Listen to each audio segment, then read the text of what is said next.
I am a mother of 3 children, so our grocery expenses are naturally pretty high. My husband works at a technology company, and I stay home taking care of the kids, who are 10, 7, and 3 years old. I usually make grocery trips at least twice every week. Most of the time I shop at the King Cullen close to our house, although occasionally I stop by the Target that is also nearby. Those 2 stores are basically the only grocery options in our quiet little town. To add a little more background, we are an Italian family, and I am currently 40 years old. This incident happened less than a year ago when I was still 39. One evening I realized I had fallen behind on grocery shopping, so I ended up heading to the store much later than I normally would. The King Cullen near us closes at 10 at night, and by the time I arrived, it was already some time after 9. I rushed over with my coupons and weekly flyers in hand. The kids had been complaining all day that there was barely anything left to eat in the house, so I really needed to do a quick shopping trip. On most shopping days, I have to bring my 3-year-old daughter Haley along with me. Because it was late, and my husband had already come home from work, for once I was able to leave the house and shop by myself. Honestly, that felt like a small luxury. When I got to the King Cullen, the store was nearly empty, which made sense since it was close to closing time. I grabbed a shopping cart and began moving quickly through the aisles, tossing in the things on my list along with whatever items were on sale. I was standing in the cereal aisle when someone suddenly tapped me on the shoulder, which made me jump a little. When I turned around, I saw a very tan man who looked about my height. He was wearing a baseball cap, a red zip-up hoodie, jeans, and he had a black goatee. He laughed and apologized for scaring me, then explained that he had been looking all over the store for a specific bag of chips that he noticed sitting in my cart. He asked me where I had found them. I politely told him which aisle they were in, but he said he had already looked there and could not find them. So I actually walked with him over to the exact spot where I had grabbed the chips earlier. He thanked me, though his breath smelled terrible, and I smiled politely before turning to head back to my cart. Instead of leaving, though, he started chatting with me about the chips. He rambled about something like the ingredients, or maybe the fact that they did not contain some ingredient he disliked. While he talked, I tried to slowly edge my way back toward my cart, hoping he would take the hint.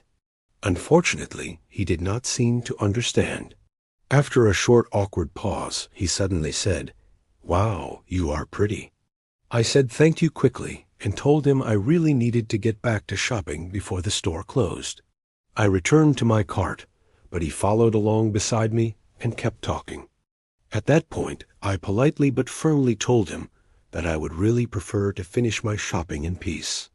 That finally seemed to get through to him, and he walked away. Even so, for the rest of the time I spent in the store that night, I kept noticing him wandering around the aisles. Every time he passed the aisle where I was shopping, he would slow down, sometimes even stopping just to look at me. I was getting more and more uncomfortable, so I rushed through the rest of my list. When I finally finished, I headed up to the checkout counter. As I unloaded my cart onto the conveyor belt, the man in the red hoodie suddenly appeared again. This time, he only had 2 or 3 items in his hands and got in line directly behind me. He did not say anything anymore, but I could feel him staring at me the entire time. After I paid and finished checking out, I pushed my cart away from the register. As I walked off, he called out behind me and said, "Have a good night, ma'am." I pretended not to hear him and kept going. Out in the parking lot, I started loading the groceries into my car. While I was doing that, I noticed the red hoodie guy again. He was standing nearby watching me as he walked toward his vehicle. He climbed into an old-looking Honda that seemed like it had to be at least 30 years old. What made me uneasy was that he did not start the engine. He just sat there inside the car. Once I finished putting everything in the trunk, I got into my own car, started it, and drove out of the parking lot. I checked my rearview mirror several times while leaving, but I did not see any headlights behind me. That made me feel a little more relaxed as I drove home.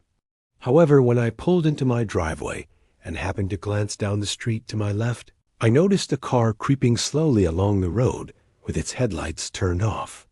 The vehicle rolled up and stopped along the curb a few houses away. From what I could tell, it looked like the same Honda I had seen in the store parking lot. I hurried inside the house and called for my husband. He came downstairs immediately, looking worried, and I told him that I thought a strange man had followed me home. My husband rushed out onto the front steps to look around, but by that time, the car had already disappeared. The following weekend, something even stranger happened. Late at night, when we were all asleep, we heard some kind of rustling noise coming from outside near the side yard. I woke my husband and asked him to check what it was. He walked over to the window and slowly slid it open. Right below the window, he saw someone trying to open the side gate that leads into our backyard. As soon as the person heard the window slide open, he looked up and then immediately ran away. My husband grabbed the baseball bat we keep under the bed and ran outside after him. A minute later, he came back inside and told me he saw a car speeding away down the street. He had tried to chase it, but it drove off too quickly. He described the car perfectly. It was the same beat-up Honda that the man in the red hoodie had been driving earlier that night at the grocery store. We called the police right away. Since it was so late at night, an officer actually arrived at our house within about 5 minutes. I explained everything that had happened and described the man along with his car as clearly as I could. That was pretty much the end of it. Thankfully, he never came back after that night, probably because he saw my husband running after his car with a baseball bat. Still, the thought that a creepy stranger knows where we live continues to make me uneasy. When I was in college, I had a job at Walbaum's. The store I worked at stayed open 24 hours a day, which meant someone always had to cover the dreaded overnight shift. I honestly thought that since I was only 20 and busy with classes, my manager would not schedule me for something like that. Unfortunately, when she asked about my class schedule, and I told her I did not have classes on Mondays and Wednesdays, she must have seen that as an opportunity to put me on an overnight shift sooner or later. One afternoon, I checked the schedule and saw that I had been assigned a Tuesday night shift from 12 in the morning until 8. I actually looked at the schedule 3 times because I thought it had to be a mistake. Seeing it made my stomach drop. I asked my supervisor why I was scheduled for overnight, and he simply told me that if you are over 18, you do not really get a say in the matter. For a moment, I thought about quitting right then and there, but I really needed the paycheck. I convinced myself that I would just get through this one shift and then tell my boss afterward that I could not do overnight shifts again because of school. So that night, I showed up right at midnight and took over the register from my coworker Amanda. At that hour, only about half of the lights in the store were turned on since they tried to save electricity during the night. When I first got there were actually more customers than I expected. Apparently, quite a few people liked to do quick grocery runs in the middle of the night. But after about 1 in the morning, the place became almost completely empty. In that entire hour, I only saw maybe 3 customers. As the night dragged on, the store became quieter and quieter. It was sometime after 2 in the morning, and I was unbelievably bored. I had not seen a single customer for more than an hour. I started wondering if there were even any other employees working in the building. I assumed there had to be. There was no way they would leave a 20-year-old alone to run an entire grocery store. A bald guy who looked like he might be a manager kept walking past the front registers every few minutes. He had a large ring of keys clipped to his khaki pants, with what looked like 10 different keys hanging from it. He was also holding a small backpack-style bag. Eventually, I stopped him and asked if he was the manager. He walked over and asked if it was my first day working there. I told him it was my first overnight shift. He shook my hand but never told me his name. Then he asked if I could head to the warehouse in the back of the store and organize some pallets. He said he would watch the front registers while I did that. I did not really know what he meant by that, but I figured I would just go back there and see what needed to be done. As I walked toward the back of the store, I noticed him messing with something near the entrance doors. It looked like he was reaching for a switch on the side of the door, almost like he was locking it. When I got into the warehouse area, I saw a tall man who looked like he was around 30 years old. He was wearing a manager vest that said Wallbaums. He noticed my apron and introduced himself as Rob, the night manager. I told him that I thought the guy at the front of the store was the manager. Rob looked confused and asked me what I meant. When I described the bald man, he looked even more puzzled and said he was the only manager scheduled that night. He asked me to show him who I was talking about. Before we even made it out of the warehouse, every light in the store suddenly shut off. The entire place went dark. Rob told me to stay inside the warehouse while he went to check what was happening. I watched him walk through the warehouse doors and into the dark store. The only light out there was coming from the dairy refrigerators that were still glowing inside their cases. I sat down on a box sitting on top of one of the pallets and pulled out my phone. I started texting a few friends to see if anyone was still awake so I could tell them what was going on. While I was typing, I suddenly heard a door open somewhere deeper inside the warehouse. The sound came from the opposite side of the room near the freezer and dairy cooler area. There were 2 different doors that led between the warehouse and the store floor. I stayed where I was, but stopped moving. I listened carefully for any other sounds. After a moment, I heard slow and quiet footsteps getting closer. Then I heard a voice call out, "Hey kid, you in here?" It was not Rob's voice. It was the bald man's voice. I immediately stood up and hurried out through the warehouse doors into the store, trying to stay as quiet as possible. Once I reached the sales floor, I jogged toward the front of the building, looking for Rob anywhere. I called his name out loud, but there was no answer. At that point, I grabbed my jacket and tried to leave through the main exit doors.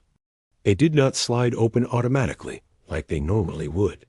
I tried pushing them with my hands, but they were completely locked, and I heard footsteps coming from behind me. I turned around and almost screamed, but I quickly realized it was Rob. He reached up to the top corner of the door and flipped some kind of lever.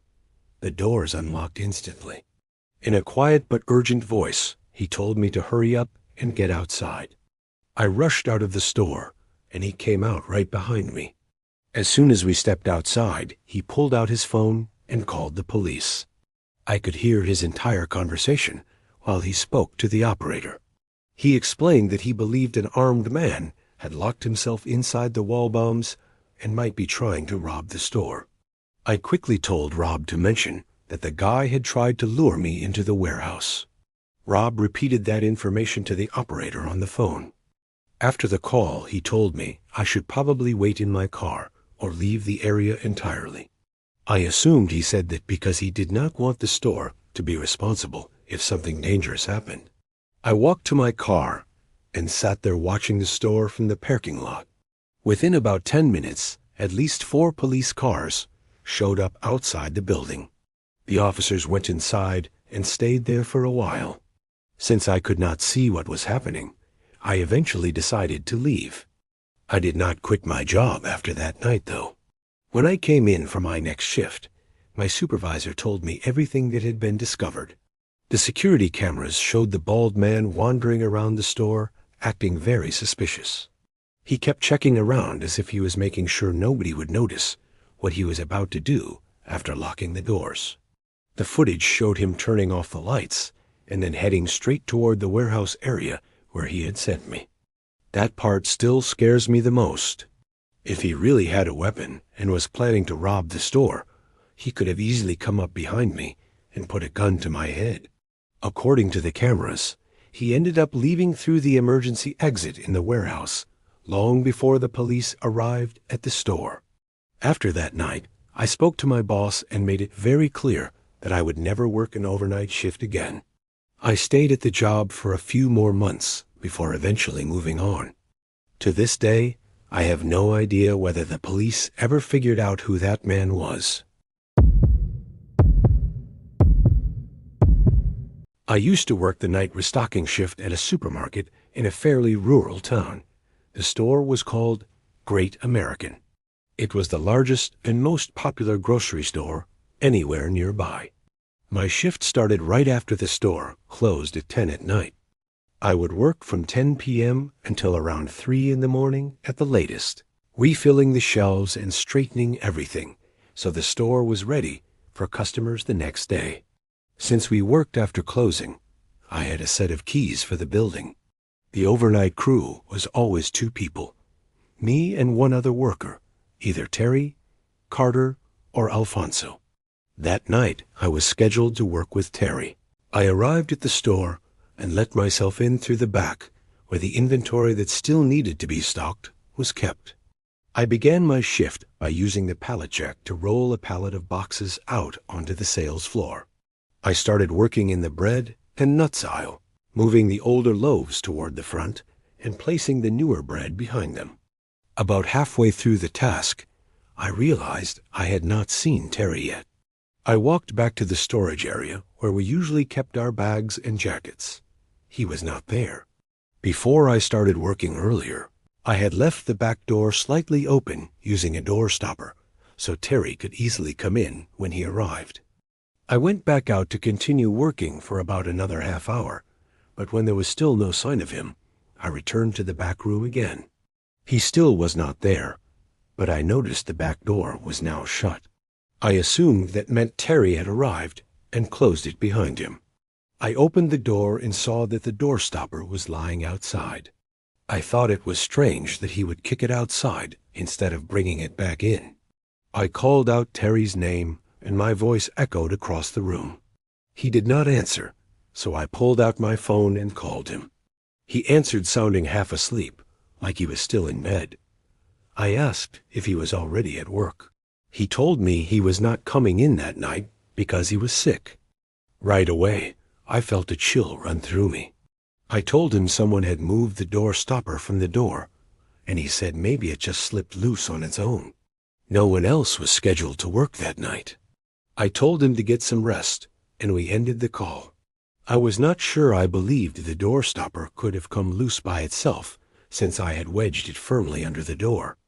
I walked around the back room quickly to check if anyone was there, but when I did not find anyone, I went back to the floor and kept working, even though I felt uneasy. I was finishing the rest of the bread when I suddenly heard a loud noise echo across the store. At that point, I knew someone had to be inside. I stood up from where I was kneeling and walked to the middle aisle that ran across the rest of the aisles. I looked straight down it and paused for a moment. At the far side of the building, in the dairy aisle, a man dressed completely in black walked past the opening and glanced down toward me. My stomach dropped instantly. The moment reminded me of that scene in the movie Signs, where the alien walks past the birthday party. I tried to stay logical and thought maybe this was someone filling in for Terry, and our boss had forgotten to tell me. I began walking quickly down the center aisle and shouted "excuse me" as loud as I could. As I moved along, I looked down each aisle on my left because he had headed toward the front of the store. When I passed one of the aisles, I saw him standing at the far end of it, facing directly toward me. The moment he noticed me looking at him, he stepped out of sight and walked back the way I had just come from. I shouted "excuse me" again and started running down the aisle to catch up with him. I still had not gotten a clear look at his face. When I reached the front near the registers, I looked down the direction he went and spotted him again all the way near the bread aisle.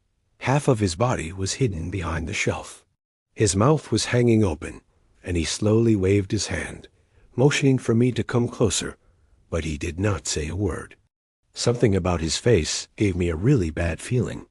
I tried speaking to him once more and asked who he was, and then he slipped completely out of sight behind the shelf. I decided right then that I was not paid enough to deal with this situation.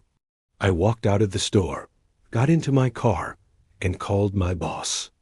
When he answered, I told him there was some strange guy wandering around inside the building. He said if I could, I should try to get the man out of there or call the police to remove him. I had no intention of confronting some unpredictable stranger alone in the middle of the night, so I called 911. I waited in my car until a police cruiser pulled into the parking lot. When the officer arrived, I met him outside and asked him to follow me in. We searched the store together, moving through the aisles until we saw the man again standing in one of them, just staring like he was playing some strange game. When the officer ordered him to come over, he actually obeyed. The officer placed him in handcuffs. Up close, he was one of the strangest-looking people I had ever seen. He kept grinning and staring directly at me while repeatedly licking his lips. Deep bags hung under his eyes. The only thing he said was when he answered the officer and claimed he was just looking for something to snack on. I hated the way he kept staring at me as the officer led him outside toward the patrol car. He had this threatening smile that has stuck in my memory ever since. After that, I went back inside and finished the rest of my shift. From that night forward, I made sure never to leave any door in that store open again.